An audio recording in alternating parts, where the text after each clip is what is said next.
Shalom saudara-saudara yang dikasihi oleh Tuhan. Penyesalan manusia itu terjadi ketika dia mendapatkan dampak buruk dari apa yang dia lakukan. Pertobatan itu terjadi ketika seorang manusia melihat dan mengalami betapa besar kasih Tuhan kepadanya. Sehingga pertobatan itu mengubah arah hidup manusia dari manusia yang lama menjadi manusia yang baru. Saudara, sudahkah saudara mengalami pertobatan? Bukan hanya penyesalan. Salam jumpa dalam program Tuhan adalah Gembala. Saudara, banyak orang baru berpikir bahwa dosa itu sesuatu yang berbahaya ketika dia sudah menerima upah dari perbuatan dosanya. Seperti dia menerima bencana dalam hidupnya karena perbuatannya. Dia ditangkap oleh polisi karena perbuatannya. Ia terkena sakit penyakit karena perbuatannya. Tetapi berapa banyak orang sadar bahwa dosa itu sendiri adalah sangat berbahaya. Meskipun dia belum mendapat upah dari dosa itu. Saudara, sebagaimana jalan yang licin itu berbahaya. Karena kita tidak dapat mengendalikan kendaraan kita. Meskipun kita belum sampai terjatuh ke dalam jurang. Saudara, intinya ketika kita tidak lagi dapat mengendalikan diri kita ke jalan yang seharusnya, kita sedang berada di jalan yang sangat berbahaya. Bagaimanakah saudara hari ini? Mari kita membaca firman Tuhan dari Yeremia pasal 5 ayat 1-13. Lintasilah jalan-jalan Yerusalem, lihatlah baik-baik dan camkanlah. Periksalah di tanah-tanah lapangnya, apakah kamu dapat menemui seseorang, apakah ada yang melakukan keadilan dan yang mencari kebenaran, maka aku mau mengampuni kota itu. Sekalipun mereka berkata, demi Tuhan yang hidup, namun mereka bersumpah palsu. Ya Tuhan, tidakkah matamu terarah kepada kebenaran? Engkau memukul mereka tetapi mereka tidak kesakitan. Engkau meremukkan mereka tetapi mereka tidak mau menerima hajaran. Mereka mengeraskan kepalanya lebih daripada batu dan mereka tidak mau bertobat. Lalu aku berpikir, itu hanya orang-orang kecil. Mereka adalah orang-orang bodoh sebab mereka tidak mengetahui jalan Tuhan, hukum Allah mereka. Baiklah aku pergi kepada orang-orang besar dan berbicara kepada mereka. Sebab merekalah yang mengetahui jalan Tuhan, hukum Allah mereka. Tetapi mereka pun semuanya telah mematahkan kuk, telah memutuskan tali-tali pengikat. Sebab itu singa dari hutan akan memukul mati mereka. Dan serigala dari padang yang gersang akan merusakkan mereka. Macan tutul akan mengintai di pinggir kota-kota mereka. Setiap orang yang keluar akan diterkam.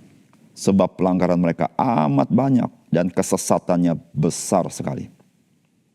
Bagaimana kalau begitu? Dapatkah aku mengampuni engkau? Anak-anakmu telah meninggalkan aku dan bersumpah demi yang bukan Allah. Setelah aku mengenyangkan mereka, mereka berzina dan bertemu ke rumah persundalan. Mereka adalah kuda-kuda jantan yang gemuk dan gasang, masing-masing meringkik, menginginkan istri sesamanya. Masakan aku tidak menghukum mereka karena semuanya ini? Demikianlah firman Tuhan. Masakan aku tidak membalas dendamku kepada bangsa yang seperti ini? Naiklah ke kebun anggurnya yang bertangga-tangga. Rusakkanlah, tetapi jangan membuatnya habis lenyap. Buanglah carang-carang pokok anggurnya, sebab semuanya itu bukan kepunyaan Tuhan. Sebab kaum Israel dan kaum Yehuda telah sungguh-sungguh berlaku tidak setia terhadap aku. Demikianlah firman Tuhan. Mereka memungkiri Tuhan dan berkata, dia tidak berbuat apa-apa. Malapetaka tidak akan menimpa kita. Perang dan kelaparan tidak akan kita alami. Para nabi akan menjadi angin. Firman Tuhan tidak ada pada mereka. Saudara yang dikasihi oleh Tuhan, ketika Tuhan menjatuhkan penghukuman kepada sebuah bangsa, maka acap kali kita mendengar komentar orang adalah betapa Tuhan begitu kejam.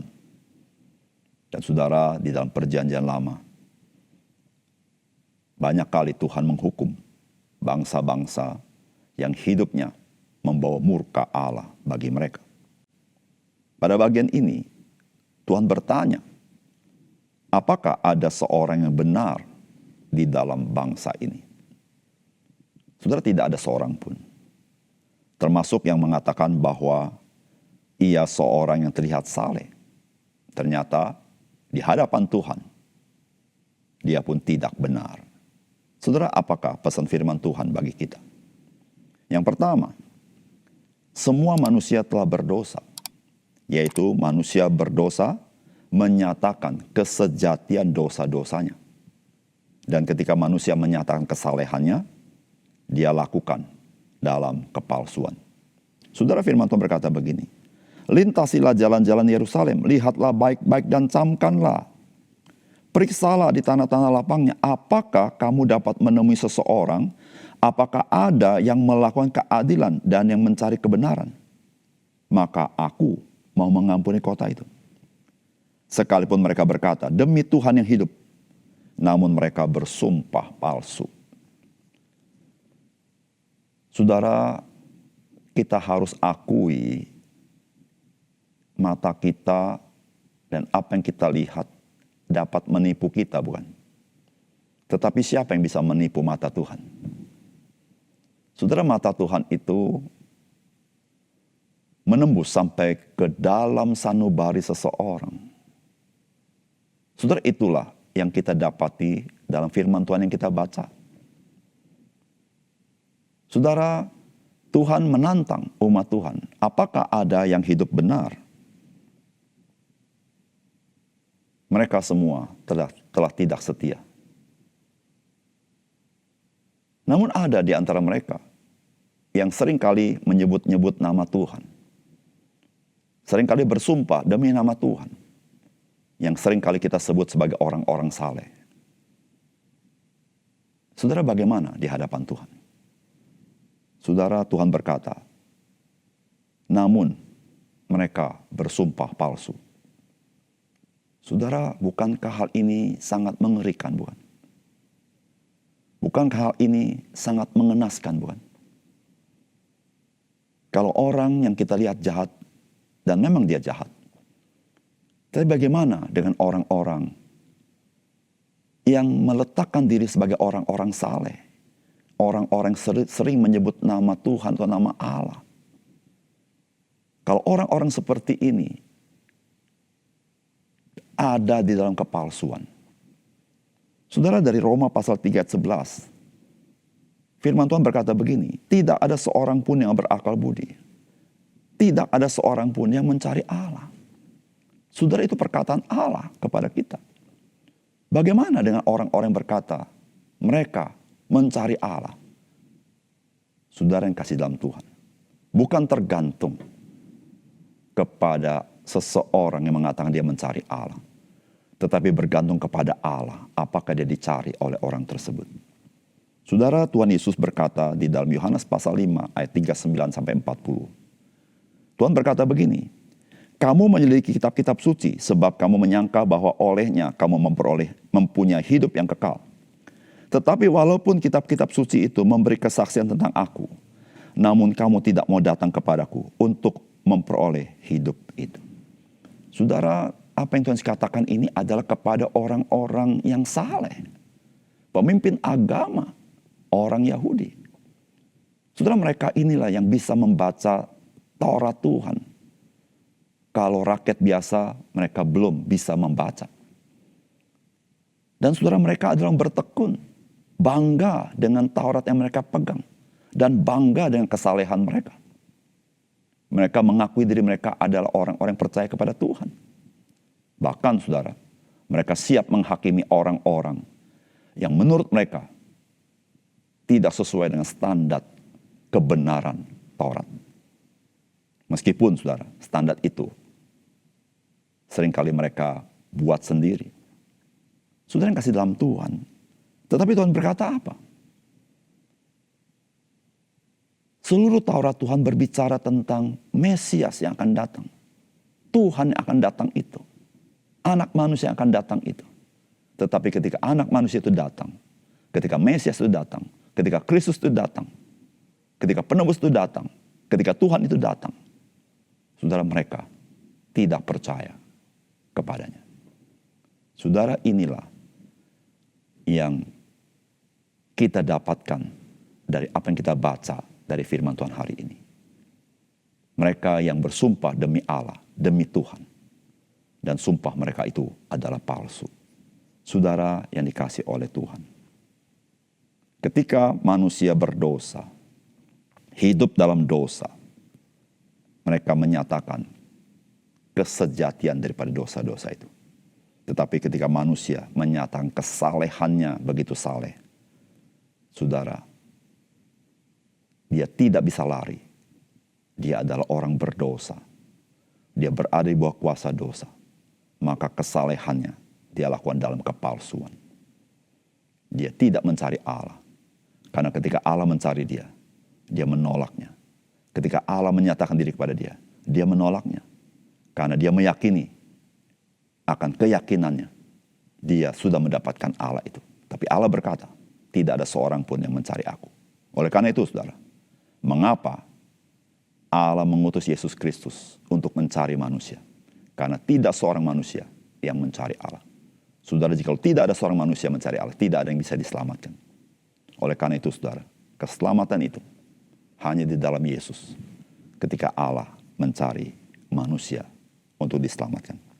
Yang kedua, saudara, menganggap sepi peringatan firman Tuhan itu merupakan perangkap dari polusi dosa di dalam diri manusia. Saudara, firman Tuhan berkata begini, mereka memungkiri Tuhan dan berkata, dia tidak berbuat apa-apa, malapetaka tidak akan menimpa kita, perang dan kelaparan tidak akan kita alami. Para nabi akan menjadi angin, firman Tuhan tidak ada pada mereka. Saudara, betapa mengerikan bukan? Efek daripada dosa. Saudara, efek daripada dosa bukan hanya manusia menjadi bersalah atau guilty di hadapan Tuhan. Tetapi efek itu, saudara, itu mempengaruhi seluruh kehidupan manusia. Yang disebut dengan polusi dosa, mengotori akal pikiran, mengotori hati nurani, mengotori hati, mengotori perasaan, dan mengotori seluruh aspek dalam diri manusia, termasuk batin manusia. Dan saudara, polusi itu membuat manusia tidak bisa melihat kebenaran itu. Oleh karena itu, saudara, mengapa bangsa Yahudi setelah mereka jatuh dalam dosa, mereka tetap berkata, Tuhan tidak akan berbuat apa-apa. Tidak akan ada malapetaka daripadanya. Tidak akan perang. Tidak akan ada kelaparan. Intinya, Tuhan tidak akan menghukum kita. Bahkan sudah dikatakan, para nabi akan menjadi angin. Artinya apa? Firman Tuhan diabaikan. Firman Tuhan tidak ada pada mereka. Saudara, ini polusi dosa. Saudara, hari ini berapa banyak orang telah mendengar firman Tuhan, mengabaikannya. Dan berkata apa? Hidup kami aman, hidup kami baik. Kami nggak percaya Yesus, kami baik-baik saja. Apa betul, saudara? Saudara, polusi dosa membuat manusia tidak bisa melihat terang itu. Oleh karena itu, saudara yang kasih dalam Tuhan, mengapa manusia tidak bisa menyelamatkan dirinya sendiri tanpa Tuhan yang menyatakan terang itu dalam Injil? Karena polusi dosa. Polusi dosa membuat manusia melihat kebenaran sebagai kejahatan. Kejahatan sebagai kebenaran. Saudara, Roma pasal 1:32 berkata begini. Sebab walaupun mereka mengetahui tuntutan-tuntutan hukum Allah, yaitu bahwa setiap orang yang melakukan hal-hal demikian patut dihukum mati. Mereka bukan saja melakukannya sendiri, tetapi juga setuju dengan mereka yang melakukannya. Saudara, bukankah hal ini telah kita lihat terjadi di masa kini? Oleh karena itu, saudara, ketika terang Injil, terang Kristus menerangi hatimu, mari kita membuka hati, supaya kita tidak terlalu mata rohani kita ditutupi oleh polusi dosa, sehingga kita tidak bisa melihat kebenaran itu. Hanya Kristus yang dapat mengangkat penutup itu, yaitu dosa itu, supaya hati nurani kita boleh peka kepada kebenaran. Ketika kita percaya Kristus, Roh Kudus diberikan. Disitulah saudara-saudara, kita dimampukan mengenal kebenaran dan mengenal Tuhan. Mari kita berdoa. Bapa surga, terima kasih untuk kebenaran firman-Mu. Biarlah Engkau menolong kami mengerti kondisi kami sebagai manusia yang tidak mungkin dapat mengenal Engkau kecuali Engkau mencari kami di dalam Kristus Yesus, supaya kami beroleh keselamatan, yaitu memiliki persekutuan dengan Tuhan dalam hidup kami. Terima kasih Tuhan. Dalam nama Tuhan Yesus kami berdoa. Amin.